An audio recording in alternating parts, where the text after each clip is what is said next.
முன்னாள் சுகாதாரத்துறை அமைச்சர் சி விஜயபாஸ்கர் அவர்கள் தற்போது தாவேக்கள் இணைஞ்சிருக்காங்க.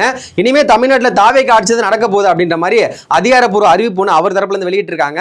எதனால அண்ணன் தாவேக்கள் வந்து இணைஞ்சாங்க, அதிமுக என்ன பண்ணாங்க, அதிமுக அவர் மேல பல்வேறு குற்ற வழக்குகள்லாம் சொல்றாங்க. ஊழல் பண்ணாரு, குட்கா வழக்கில் ஈடுபட்டாரு, ஆள் கடத்தல் வழக்கில் ஈடுபட்டாரு அப்படின்லாம் பல்வேறு வழக்குகள் சொல்றாங்க. அந்த வழக்குகளுக்கு இவருக்கு என்ன தொடர்பு இருக்குது, அதிமுக எப்படி போனாரு, அதிமுக இருந்து அதுக்கப்புறம் எப்படி தாவேக்கு வந்தாரு அப்படின்றதான் அண்ணனுடைய அரசியல் வாழ்க்கையை தெள்ள தெளிவா அந்த காணொளியில முழுமையா பார்க்க போறோம்.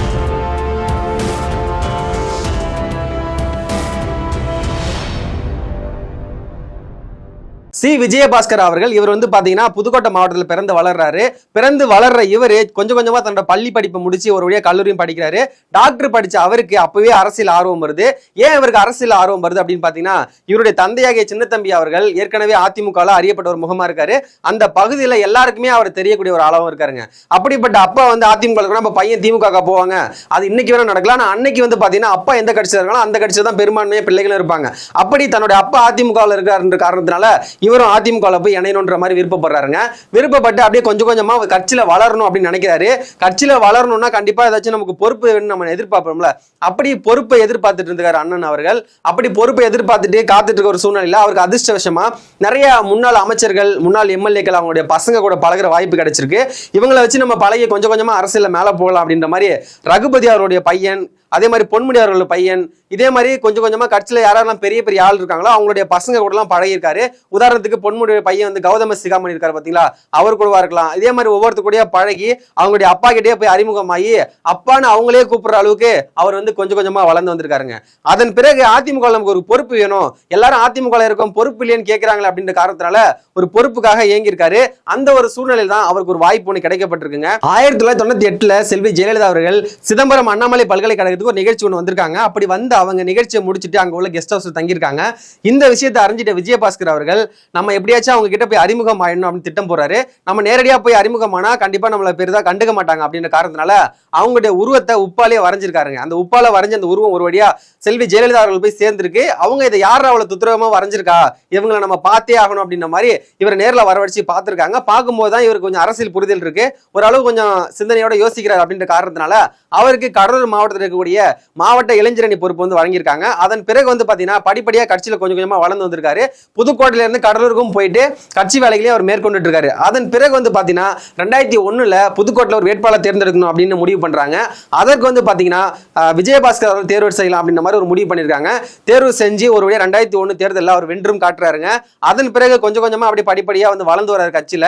அவர் திருமணம் நடக்கப்படுது. அதுக்கு செல்வி ஜெயலலிதா தலைமையில போயிட்டு திருமணத்தை நடத்தி வைக்கிறாங்க. அதன் பிறகு வந்து குழந்தை பிறகுது. அந்த குழந்தைக்கும் அவர் தான் பெயர் வைக்கிறாங்க ஜெயலலிதா அவர்கள். இப்படி படிப்படியா வளர்ந்து வரும்போது ஒரு கட்டத்துக்கு மேல விஜயபாஸ்கர் அவருடைய நடவடிக்கைகள்லாம் ஜெயலலிதா அவர்கள் பிடிக்காம போகுது.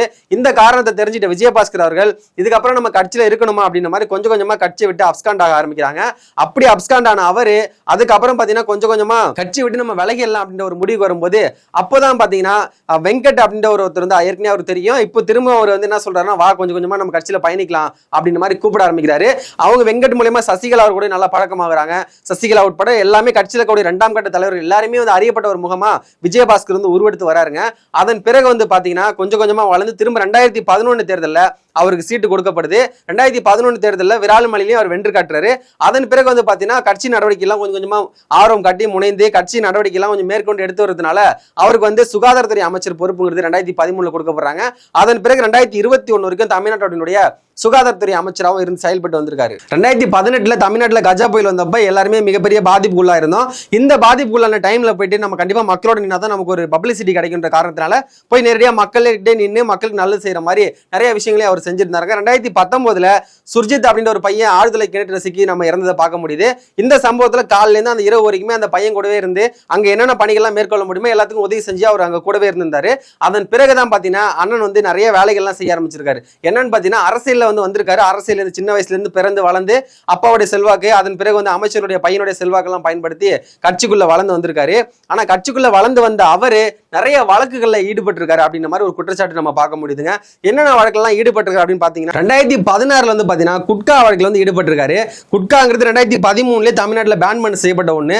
அப்படிப்பட்ட ஒண்ணுல இவர் ஏற்கனவே நிறைய முறை வந்து அதுல இன்வால்வ் ஆகி நிறைய பேருக்கு வந்து லஞ்சம் கொடுத்திருக்காரு. கிட்டத்தட்ட 40 கோடி ரூபாய்க்கு மேல நிறைய பேருக்கு லஞ்சம் கொடுத்திருக்காரு. ஏடிஜிபி, டிஜிபி, அமைச்சர்கள் அதிகாரிகள் எல்லாருக்குமே லஞ்சம் கொடுத்து நீங்க எதையுமே கண்டுக்காதீங்க, நான் பாத்துக்கிறேன் அப்படின்ற மாதிரி சொன்னார் அப்படின்ற மாதிரி இவர் மேல வந்து சிபிஐ வந்து குற்ற வழக்கம் தாக்கல் பண்ணிருக்காங்க. இது மட்டும் இல்லாம அந்த MDM இருக்கக்கூடிய அந்த குட்கா நிறுவனம் இருக்கு பாத்தீங்களா, அந்த நிறுவனத்தினுடைய தயாரிப்பாளர் வீட்டில் ரைடு போகும்போது அந்த அங்க இருக்கக்கூடிய ஆவணங்கள்ல கூட இவர் பெயர் பயன்படுத்தப்பட்டதாகவும் சொல்லப்படுதுங்க. கிட்டத்தட்ட மாசத்துக்கு 14 லட்சம் ரூபாய் லஞ்சம் கேட்பாங்க அந்த குட்கா நிறுவனத்துக்கிட்ட.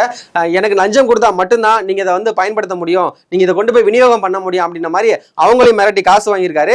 இது வந்து அங்க இருக்கக்கூடிய ஆவணங்கள் மூலியமா தெரிய வந்திருக்கு. அதன் பிறகு 2017 இடைத்தேர்தல் நடந்துச்சு. செல்வி ஜெயலலிதா அவர்கள் மறைஞ்ச பிறகு வந்து RK நகர் இடைத்தேர்தல் நடந்துச்சுங்க. இந்த இடைத்தேர்தலில் டிடிவி தினகரன் வந்து போட்டி போடுறதுக்காக நிக்க போறாரு அப்படின்ற மாதிரி எல்லாருக்குமே தெரிஞ்சது.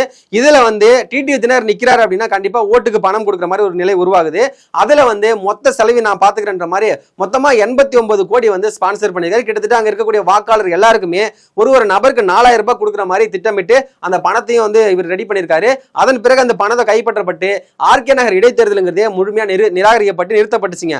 அதுக்கு முக்கிய காரணமே விஜயபாஸ்கர் அவர் தான் அப்படின்னு மாதிரி சொல்லப்படுதுங்க. அதன் பிறகு வந்து பார்த்தீங்கன்னா 2018 போதிய ஆதாரம் இல்லைன்ற காரணத்தினால இந்த வழக்கு டிஸ்மிஸ் ஆகப்படுது. திரும்ப 2021 லஞ்ச ஒழிப்புத்துறை இவர் வீட்டில் போய் சோதனை பண்றாங்க. அந்த சோதனையில பாத்தீங்கன்னா கிட்டத்தட்ட சட்டத்துக்கு புறம்பா தன்னுடைய சொத்தை வந்து அதிகப்படியா 35 கோடி ரூபாய் இவர் அளவுக்கு அதிகமா சம்பாரிச்சிருந்தாரு அப்படின்ற காரணத்தினால இவர் மேல ஒரு வழக்கு ஒன்று போடுறாங்க. அது வந்து 35 கோடி ஒரு தரப்பு சொல்றாங்க. அவர் மனைவி பேர்ல வர சொத்து வச்சிருந்தாரு சொல்றாங்க. இந்த மாதிரி பல்வேறு குற்றச்சாட்டுகள் அப்பயே எட ஆரம்பிச்சதுங்க. அதன் பிறகு வந்து பாத்தீங்கன்னா ஆள் கடத்தல் வழக்குல அவர் ஈடுபட்டிருக்காரு. நிறைய ஆட்களை கடத்தி இந்த மாதிரி மோசடி செஞ்சிருக்காரு அப்படின்ற மாதிரி அது ஒரு வழக்கு கூட இன்வால்வ் ஆயிருக்கு. இவர் மேல இல்லாத வழக்கே கிடையாது. ஆள் கடத்தல் வழக்கு, கனிம வள கொள்ளை வழக்கு, ஒரு குவாரி ஒன்று நடத்திட்டு இருந்திருக்காரு. அந்த குவாரியில கிட்டத்தட்ட சட்டத்துக்கு புறம்பா பல டன் வந்து மண்கள் எல்லாம் வந்து அள்ளி வித்திருக்காரு அப்படின்ற மாதிரி குற்றச்சாட்டு எடுந்திருக்குங்க. இது எல்லாமே வந்து பாத்தீங்கன்னா விசாரணை மேற்கொண்டுட்டு இருக்கு. நீதிமன்றத்திலேயே நடந்துட்டு இருக்கு கேஸ். இந்த கேஸ் எல்லாம் முடிஞ்சு விசாரணை நடக்கும் போதுதான் உண்மையா ஒரு குற்றவாளி அப்படின்ற மாதிரி அறிவிக்கப்படும். எப்படி வந்து 2017 காலகட்டத்தில் ஜெயலலிதா அவர்கள், சசிகலா அவர்கள் இவங்க எல்லாம் வந்து குற்றவாளி அப்படின்ற மாதிரி அறிவிக்கப்பட்டு 4 வருஷம் சிறை தண்டனை கொடுத்தாங்க, 100 கோடி ரூபாய் அபராதம் ஒதுக்கப்பட்டுச்சோ அதே மாதிரி பாத்தீங்கன்னா இவருக்கான கேஸ் எந்த ஜட்மெண்ட் வரும்போது இவர் குற்றவாளியா என்னன்னு தெரிய வரும். இப்ப தாவேக்காலை அணைஞ்சதுக்கு அப்புறம் மிகப்பெரிய அளவு சர்ச்சையா இருக்குது.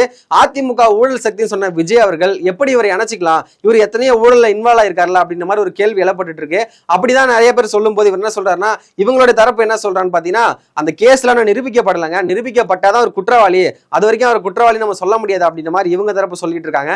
ஆனா நிறைய பேர் என்ன சொல்றாங்கன்னா, இவர் குற்றம் சாட்டப்பட்டவர் தான், இவர் குற்றவாளியும் கூட தான், இவர் மேல குற்றப்பத்திரிகை போடுறாங்கன்னா ஒரு FIR போறோம்னா கண்டிப்பா ஒரு முகாந்திரம் இல்லாம போட முடியாதுல்ல, இவர் அந்த மாதிரி செயல்கள் ஈடுபட்டதுனாலதான் இவர் மேல வழக்குங்கிறது போடப்பட்டிருக்காங்க அப்படின்ற மாதிரி நிறைய பேர் சொல்லிட்டு இருக்காங்க.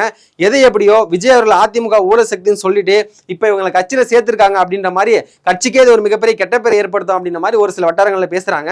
உண்மைத்தன்மை என்ன, இந்த விசாரணை எல்லாம் முடிஞ்சு ஜட்ஜ்மெண்ட் வரும்போது விஜயபாஸ்கர் ஒருவேளை கைது செய்யப்பட கூட வாய்ப்பு இருக்கு.